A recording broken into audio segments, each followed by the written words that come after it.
नमस्कार दोस्तों, defence detective के एक और एपिसोड में आप सभी का स्वागत है। और आज करगिल विजय दिवस है।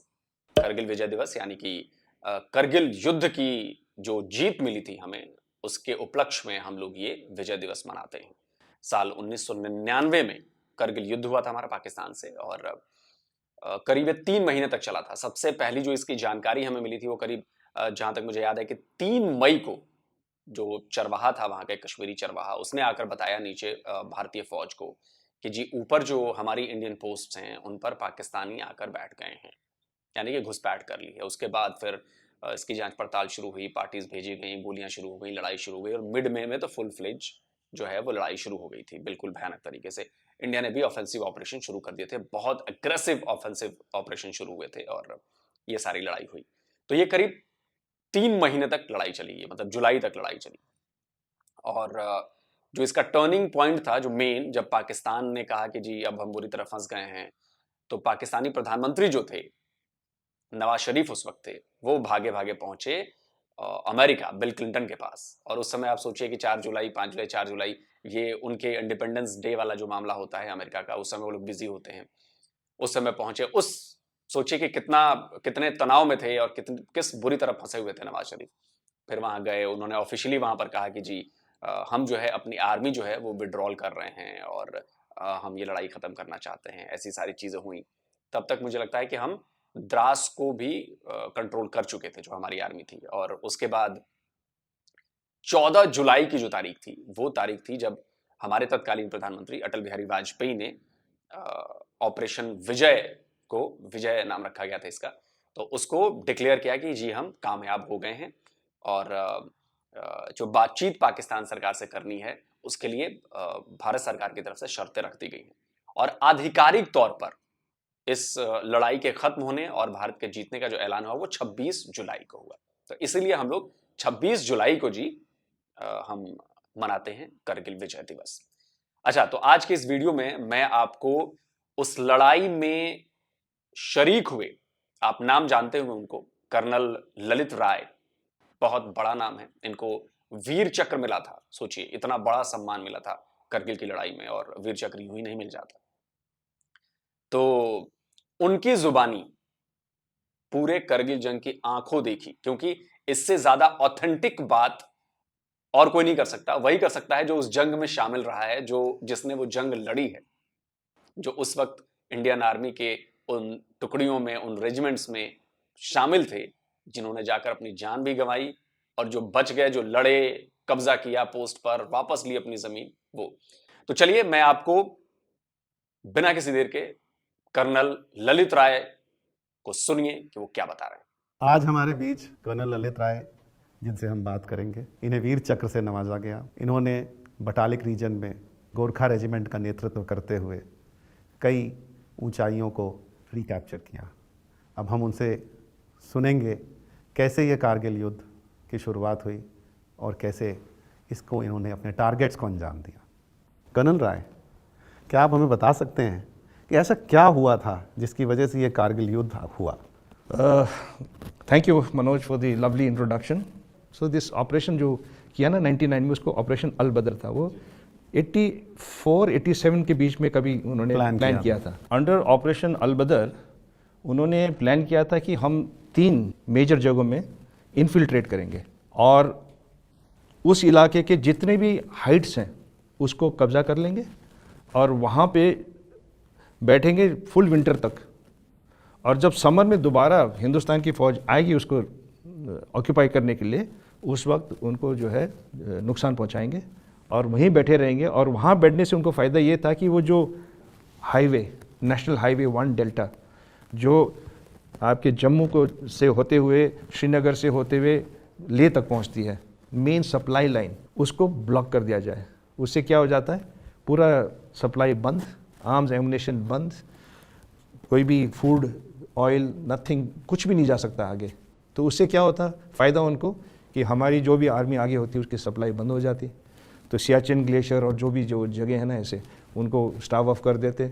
उससे हमारे इंडिया का वो पोर्शन भी पूरा कट ऑफ हो जाता, पूरा कट ऑफ हो जाता। फिर जैसे मैंने बोला ना, उनका एम ऑपरेशन विजय को लॉन्च किया गया। कारगिल में कुछ खास पीक्स को वापस हासिल करने के लिए। हमें ये बता सकते हैं सर कि ये ऑपरेशन हमारे देश की सुरक्षा और संप्रभुता के लिए कितना इम्पोर्टेंट था? इस वॉर में कुछ खास पीक्स को आप लोगों ने कैप्चर किया, वो कौन सी थी और उनका क्या महत्व था? वो सबसे पहले था Mushkoh valley, second one was Dras and Kaksar, जहाँ की वो टाइगर हिल था, and the third one was Batalik sector. All in all estimated ये था कि उनके पास ऑलमोस्ट 150 से लेके 200 स्क्वायर किलोमीटर्स उन्होंने कब्जा जमाए बैठे थे वो।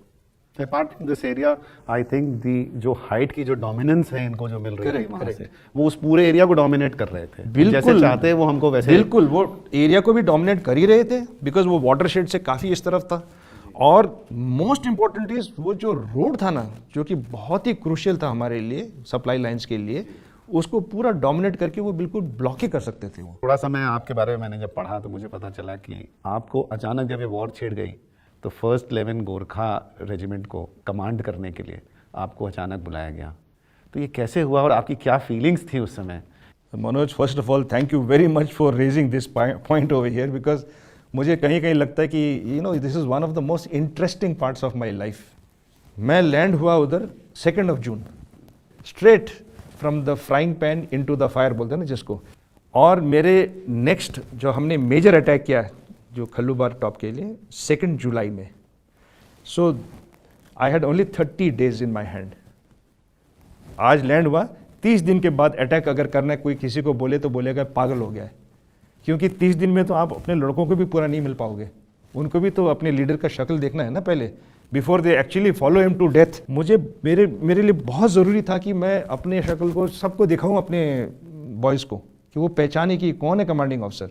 तो मैं क्रॉलिंग करते हुए, बम्बार्डमेंट होती थी, इतना ज़्यादा बम्बार्डमेंट होता था, ऐसे बम्बार्डमेंट में भी क्रॉलिंग करते करते मैं गुफाओं में, पोजीशंस में, दूर दराज एरिया में जाके 10, 15, 20, 30 जितने भी लड़के वहाँ बैठे थे उनको जमा करके मैं बोलता था कि boys, I am your new commanding officer, हमें अटैक करना होगा, हम ज़रूर यहाँ जो है बिल्कुल हमारी फतेह होगी और हमें अटैक करके दिखाना पड़ेगा, हमें अपना खोखरी का माइट दिखाना पड़ेगा। And boys are very happy to see me.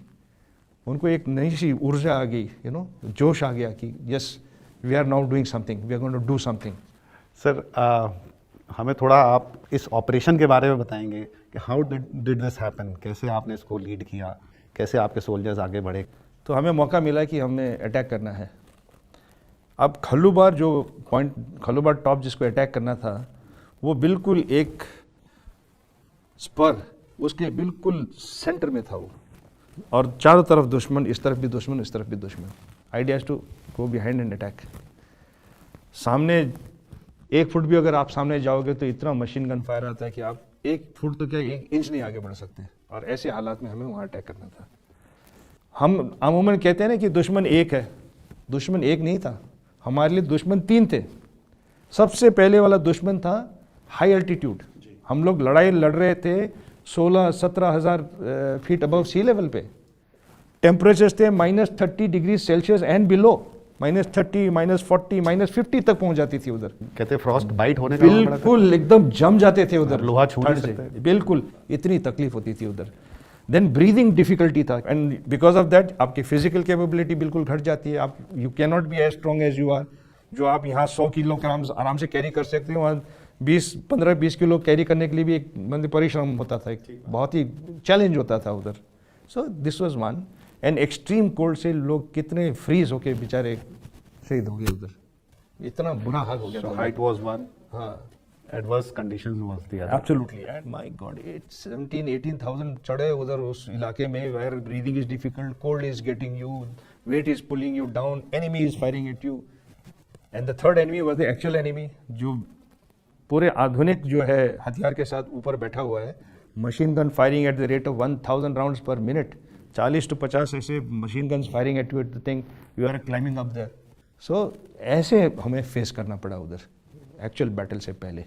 It was terrible, it was miserable, and for a commanding officer ये तो एक नाइटमेयर था। ये बात बिल्कुल सही है कि एक कमांडिंग ऑफिसर के लिए ऐसे हालात किसी बुरे सपने से कम नहीं होता। मतलब आप ऐसी स्थिति में हो, आप समझ रहे हो कि आप बीच लड़ाई में हो, गोलियां बरस रही हैं, गोले बरस रहे हैं, किसी भी वक्त कोई गोली आपका काम तमाम कर सकती है। और मुझे याद आता है कि कर्नल राय ने खुद अपने एक लेक्चर में बताया था कि किस तरह पाकिस्तानी फौज की टुकड़ी उनकी तरफ बढ़ रही थी और उनकी जो पलटन थी, उनकी जो टुकड़ी थी, उनके पास एमुनिशन बहुत कम बचा था, बहुत कम, और वो नीचे से आ रहे थे पाकिस्तानी, और जवान टेंशन में आ गए कि भाई क्या करें। तो कर्नल जो राय हैं, उन्होंने किस तरह अपने जवानों को मोटिवेट किया था, ये आप जरा सुनिए। I looked at them, I said, bloody fools, तुम्हारा कमांडिंग ऑफिसर साहब को ये पाकिस्तानी लोग इतना गंदा गंदा गाली दे रहे हैं, तुम लोग चुपचाप बैठे हो, गाली दो। Now my boys were in total दुविधा, क्या करें। कमांडिंग ऑफिसर का हुक्म इज लाइक पत्थर में लकीर, there is no question of disobeying him, so they started nudging each other, you give it, you know. Suddenly they caught hold of one fellow, Gyan Bahadur, who was from Dehradun. He said, Dehradun ka badmash hai, pakka, he must be knowing galis. So they got him up. And this fellow, 5 feet nothing, takes out his khukri like this, adjusts his jacket like this. He's still trying to get the courage, you know, to give gali in front of me. And then he looked over the boulder, and then he looked at me. I said, yes, yes, gali do. Then he says, Pakistani kutta upar aayega to mundi kaat dega.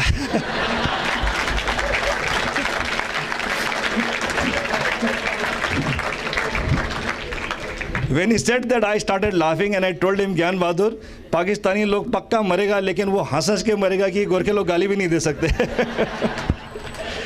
And believe me, in such a serious condition, the soldiers suddenly got josh. They took out the khukris. I remember chopping those Pathans, you know, 6 feet something, and my guys just 5 feet. They were jumping and chopping those heads, and the heads were rolling down. They just got up, took the khukris out, and they said, "Saab, एक ही गोली है तो क्या हुआ? खुकरी है ना, काट काट के मारेंगे जब तक हम नहीं मरेंगे साहब." Suddenly that josh was there. मतलब कमांडिंग ऑफिसर को ना सिर्फ जंग लड़नी होती है, जंग की प्लानिंग करनी होती है, बल्कि ये चीज भी देखना होता है कि वो अपने जवानों को मोटिवेट करे कि भाई चलो ठीक है, हमारे पास ये चीज है, नहीं है, कमी है, लेकिन फिर भी हमें लड़ना है। और ये आंखों देखी बात, ये उनकी चीज एक्सपीरियंस बताता है कि भाई किस कदर लड़ाई में माहौल होता है, किस कदर ये लोग अपने जवानों को मोटिवेट करते हैं। और इसमें एक बात और होती है कि ये सब सारी चीजें करने का मतलब ये होता है कि आप अपनी कमजोरी जाहिर नहीं करने देते कि चलो हमारे पास ये कमजोरी है कि आज हमारे पास एमुनिशन कम है, लेकिन हम लड़ाई लड़ना नहीं छोड़ सकते, हम हमारा जो गोल है उस गोल को नहीं छोड़ सकते। और इसीलिए मुझे लगता है कि कर्नल ललित राय ने ये चीजें की और इसकी वजह से उनके जवान मोटिवेट हुए। तो इस इंटरव्यू में कर्नल राय ने एक और चीज बताई है, उस पॉइंट के बारे में बताया है जो अमूमन जिसकी वजह से फौजी जो है अपने आप को कमजोर फील करता है। क्या था वो पॉइंट, जरा सुनिए। And let me also tell you कि एक फौजी का सबसे वीक पॉइंट क्या होता है मालूम है? It's a secret which I am not suppose to tell you, but I will tell you today, कि फौजी का जो है बूट होता है ना, सबसे जो है it's a strength also and weak point also. अगर बूट सही हो ना तो हम कहीं भी चल के पहुंच जाते थे। उस समय कारगिल वॉर 99 में जब छिड़ा तो हम लोग यहाँ पर बूट कॉम्बैट RI बनाते थे। अच्छा। तो हमारे पास उस समय कुछ डिमांड आई कि हमें इमीडिएटली छोटे साइजेस के बूट्स RI चाहिए। मेरे लड़कों के लिए होगा। बिल्कुल छोटे साइज बोला तो। और सर यहाँ से material immediately without any order वो आए, उन्होंने पैक करवाया, यहाँ पर लोकल जो आर्मी की यूनिट है पैक करवाया, and immediately we were asked to send it to Chakeri airport, और वहाँ से it was airlifted, we were told that it is being airlifted directly to Kargil. Okay. So ये छोटा सा एक हम लोगों को नहीं, समय wow, इंसिडेंट wow, याद है। I am actually really fascinated by this thing, because हम तो वहाँ लड़ाई लड़ रहे थे, हमें मालूम नहीं था, बट हमें ये मालूम था कि जो जिस ही बंदे ने बना के भेजा ये more than Firishta for us. अरे नहीं सर, ये तो that was the very little that we could do. No, but you did it at such short notice without even thinking twice. That's fantastic. तो मेरे फादर उस समय थे। अच्छा। तो उन्होंने फिर सारी हमारे वर्कर्स को एड्रेस किया, उन्होंने कहा कि बच्चों हम अपने देश के लिए सिर्फ इतना ही कर सकते हैं कि हम उनको जितने ज़्यादा से ज़्यादा जूते बना करके, ये स्नो बूट्स बना के हम अगर पहुंचा सके, इंसुलेटेड बूट्स, तो यही हमारे लिए एक बहुत बड़ा काम होगा। और उन लड़कों ने रात दिन काम करके सर यहाँ पर fantastic fantastic. Matter of fact I will definitely carry your story, और मैं ज़रूर अपने लड़कों को भी बताऊंगा कि I have met that gentleman who has worked with his team to produce those beautiful boot RI which we use for war over there in the front. MKU में we say that courage is a decision. So आप थोड़ा सा हमें इस बारे में बताएंगे कि कैसे आपने इन चीज़ों को आगे बढ़ाया? फौज में जो भी जवान लड़ता है ना, वो नाम नमक निशान के लिए करता है. सो अगर वो जवान उठ के जो है जोश में एकदम चार्ज करता है, it's because he feels it is his duty, not because he is been order to do it. उसका कर्तव्य है, इसलिए उसको स्ट्रेंथ मिलता है उसमें. Artillery shelling, rocket launchers, mortars, as we went on closer, machine gun fire, small arms fire. My goodness, the amount of explosion and the amount of gunpowder they must have blown on us. और जब भी मेरा जवान गिर जाता bullet से, मैं उसको आइस बॉल बना के उसके जहाँ भी बुलेट होल होता था, जहाँ से खून बह रही होती थी, उसको हम ब्लॉक कर देते थे ताकि खून ना बहे. उस जवान की हिम्मत को देखो. Even in a situation like that, उसको पूछा कि बेटा मैं कुछ नहीं कर सकता, मैं आपको एक जगह ले जाऊंगा, राइफल से आप पॉइंट करके जो है जिस बंकर से फायर आ रहा है उसमें तुम फायर करते रहो ताकि हमें भी फायर सपोर्ट मिले. बट नेक्स्ट डे व्हेनेवर हमारा काम वहाँ कंप्लीट हो जाता है, मैं खुद आके तेरे को अपने कंधे में बिठा के नीचे ले जाऊंगा. तो जवान वहाँ का हर जवान ने यही बोला कि साहब हमें पता है कि इट्स वेरी इंपॉर्टेंट कि आप उस इलाके को डे लाइट होने से पहले कैप्चर करें. तो don't worry, it's very painful. मुझे ऐसे लगता है कि मेरा पूरा शरीर खोखला हो गया because there no blood. But we will wait साहब, आप काम खत्म कीजिए, that is more important, and you come back and take us. And right here I want to tell you, जहाँ मैंने सोचा था कि एक दिन में वो खत्म करके मैं वापस आऊँगा इस जवान को फिर इवैक्यूएट करने के लिए, it took us more time. It took us 2-3 days. And by the time I came back, these jawans were lying down there, their rifles were pointed towards the same objective which I had given them, their finger was pressing the trigger, there was no bullet in the magazine, but they were frozen solid like an ice block. So till the last bullet and the last breath they fought and they died. And that is the quality of the Indian soldier, Indian army soldier. I really say hats off to the spirit of our soldiers. It's because of people like our soldiers that our nation is very secure, and today ours is one of the strongest and the most professional armies in the world. जो बात colonel राय ने कही है वो बहुत ज्यादा गंभीर है. इतनी गंभीर है कि शायद हमारे देश में एक बड़ा वर्ग है जो इस बारे में बिल्कुल सोचता नहीं है, वो मानता नहीं है कि कितनी सैक्रिफाइस एक जवान करता है, एक सोल्जर करता है. और हम सबको ये बात समझनी चाहिए कि जब लड़ाई का माहौल होता है तो वहां पर जिंदगी और मौत के बीच शायद कुछ मिलीमीटर्स, कुछ सेंटीमीटर्स का फासला रह जाता है. और ये फासला इतना कम होता है, कि आपको उस बात का एहसास भी नहीं होता कि कब ये फासला मिट गया और आपके साथ कुछ हो गया. तो कर्नल राय खुद इस चीज को फील कर चुके हैं कि उनकी छाती से मौत बस कुछ मिलीमीटर दूर से गुजरी थी. The size of the bullet is here.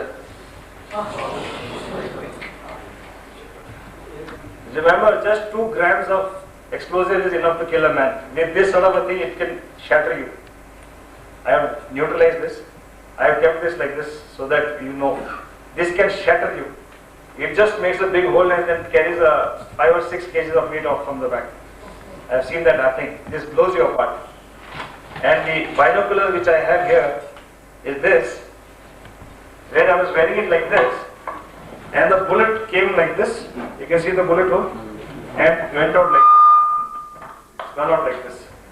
This was the type of closeness with which we went, because I was shot in the leg and splinters of the leg, and they kept telling me, come down, you have done your job. But I said, no, if I come down now, the whole thing will collapse. The operation would have gone for a 6. So I held on for 36 hours with all this bleeding and pain and the other trauma that was going on. But it paid off well. Thank you, I leave this, you can have it. तो अब आप इससे अंदाजा लगा लीजिए कि भाई क्यों हमें शुक्र मनाना चाहिए या शुक्रगुजार होना चाहिए हमारे जवानों का, जो हमारे लिए लड़ते हैं, हमारे देश के लिए लड़ते हैं, अपने देश के लिए लड़ते हैं, अपने लोगों को बचाने के लिए लड़ते हैं. चलिए आगे इस इंटरव्यू में और भी बहुत इंपॉर्टेंट बात बताइए इस वाले हिस्से में, तो मिस मत करिएगा, आखिर तक सुनिएगा. चलिए. कैप्टन मनोज पांडे का आपका नाम लिया. इनफैक्ट शायद मुझे याद है लखनऊ के से ये पढ़े हैं और यूपी के ही हैं. तो कहीं मैंने देखा है कैंट में कि ये ग्रेनेड फेंक रहे हैं, एक हाथ में इनके राइफल है और एक हाथ से ग्रेनेड फेंक रहे हैं. करेक्ट. उस वक्त लेफ्ट साइड से एक बंकर एरिया से बहुत मशीन गन की फायर आ रही थी और आगे सामने से भी बहुत मशीन गन की फायर आ रही थी। तो मनोज पांडे, कैप्टन मनोज पांडे लखनऊ का young boy, he was just about 25 years old, I think 24-25 years old. उसको मैंने ऑर्डर दिया कि आप जाके ये बंकर एरिया से जहाँ से आ रहा है फायर, 3-4 बंकर दिख रहे हैं, उनको ख़त्म करो। मनोज पांडे गया उधर without hesitation, courageous boy I tell you. He went there and instead of 4 bunkers there were 6 bunkers। So वहाँ एक हवलदार भीम बहादुर देवान था, उसने वो 2 bunkers को ख़त्म कर दिए, लेकिन उसी के दौरान वो बेचारा शहीद हो गया उधर। He got a bullet thing over there, he got killed.